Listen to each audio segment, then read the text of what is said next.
Hello everyone, सुबह के 4:12 हो गई थी और ये बाहर का नज़ारा है। अभी कितना अंधेरा हो गया है। Good morning all of you, कैसे हैं आप? आई होप सब अच्छे होंगे और आपकी स्टडी भी बहुत अच्छी चल रही होगी। और यहाँ पर मैं पढ़ने बैठ गई थी और जिसमें मैंने सिनोनिम्स और एंटोनिम्स लर्न कर रही हूँ। सुबह के समय मैं लर्न करने वाली चीज़ें ही करती हूँ और बाद में मैंने करंट अफेयर्स को भी लर्न किया था, क्योंकि दिन में मैं नोट्स बनाती हूँ अपने इंग्लिश लिटरेचर के। और दिन का काम निपटाने के बाद मैं फिर बैठ गई थी, जिसमें हमने 1 घंटे की स्टडी कर ली थी। मैं और मेरी बेटी पढ़ने बैठ गए थे। कहते हैं ना, झूला जितना पीछे की ओर जाता है उतना ही आगे भी आता है।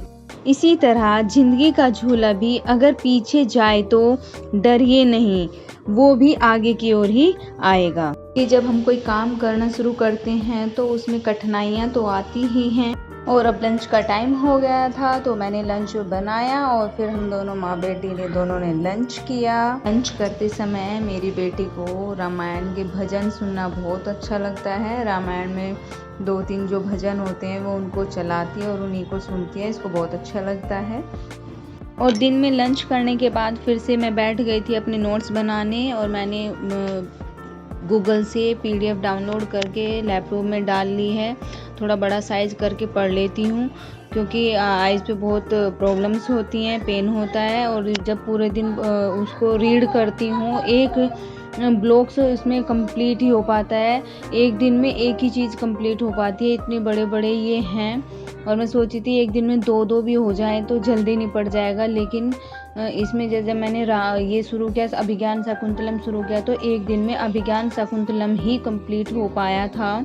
लेकिन जब ठान लिया है तो इसे कंप्लीट करके ही छोड़ेंगे, क्योंकि अगर हम किसी का कोर्स ले भी लेते तो उसमें भी हमें बहुत मेहनत करनी पड़ती। और इसमें यह है कि जितना हमें इग्नू का सिलेबस दिया है उसे ही रीड करना है, उसी को ही पढ़ना है, उसी से ही नोट्स तैयार कर रही हैं। जनरल पार्ट पे अब थोड़ा सा कम ध्यान दिया जा रहा है। कोशिश तो मेरी यही रहती है कि मैं कर लूँ उसको भी। और अब मैं इसमें फ़िलहाल तो जो मैंने नोट्स बनाए थे उनको थोड़ा सा रिवाइज कर रही हूँ।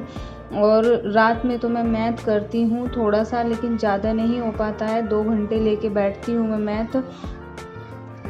अगर हमें इस बार नौकरी लेनी है तो हमें मेहनत तो करनी पड़ेगी ही, क्योंकि मेहनत ही एक ऐसा औजार है जिससे हम सफल हो सकते हैं, अपने पैरों पे खड़े हो सकते हैं, खुद से इंडिपेंडेंट बन सकते हैं, अपने परिवार के लिए कुछ कर सकते हैं, ताकि फिर सभी कहें कि देखो मेहनत सच में काम आती है, मेहनत कभी भी बेकार नहीं जाती है।